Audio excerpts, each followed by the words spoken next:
Are you guys ready? 1, 2, 3, and welcome back to my channel. Assalamu alaikum. Today English Language Loom brought to you the rules to learn spelling quickly and efficiently, which is a big problem of Pakistani students right now.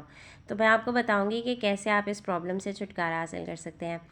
Number 1, कुछ rules हैं, आप इनको समझ लें तो फिर आपका spelling का प्रॉब्लम नहीं रहेगा. जब भी कोई वर्ड बोले तो याद रखिए उसको याद करते वक्त कि ई आई से पहले आएगा, सिर्फ सी के अलावा. अगर सी आ जाए तो आई पहले आएगा, जैसे बिलीव और रिसीव आप पढ़ सकते हैं.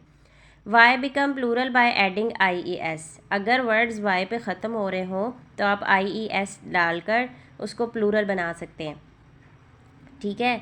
इसके अलावा नंबर 3, एक और चीज़ इसमें सोचने वाली है कि वाई को कॉन्सोनेंट और वॉल दोनों साउंड्स में इस्तेमाल किया जाता है. अच्छा जी, बेसिकली वो वाई जो है वो एक कॉन्सोनेंट वर्ड है अगर ये स्टार्ट पे आ जाए, जैसे येलो, ईयर, यॉक. लेकिन वाई वॉल तब होगा अगर ये एंड और मिड में आ जाए. जैसे कि एंड पे होगा तो लॉन्ग ई की तरह प्रोनाउंस होगा इन वर्ड्स में, कैंडी, मंकी. तो इसकी प्रोनाउंसिएशन डिफरेंट हो गई. तो जो जो साउंड आया है ना इसमें, उसकी वजह से ये वॉल कंसीडर हो रहा है, वरना ये वॉल नहीं है.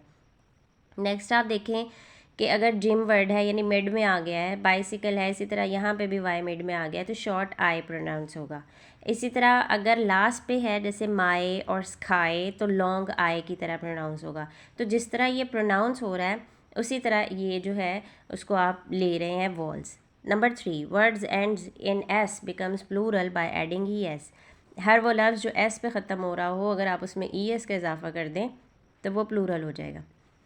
अगर एंड पर वॉल साउंड ई आ रहा हो किसी भी वर्ड के तो ई स्किप हो जाएगा यानी ड्रॉप हो जाएगा. फॉर एग्जांपल राइट है तो सफिक्स लगाना है, एडिंग करनी है तो राइटिंग, ई स्किप कर दिया. Drop F in the ending become plural with we.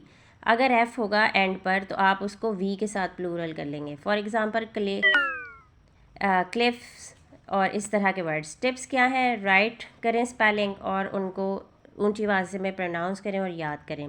किसी भी अच्छी सी वर्कबुक को डाउनलोड करें या ख़रीद लें. ऐसी गेम्स प्ले करें जिसके अंदर ज़्यादा से ज़्यादा लैंग्वेज लर्निंग और स्पेलिंग लर्निंग की चांसेस हों. आप इंग्लिश लैंग्वेज लूम को भी सब्सक्राइब कर सकते हैं for more tips. Thank you so much. Drop a comments if you need any इक्वेरी.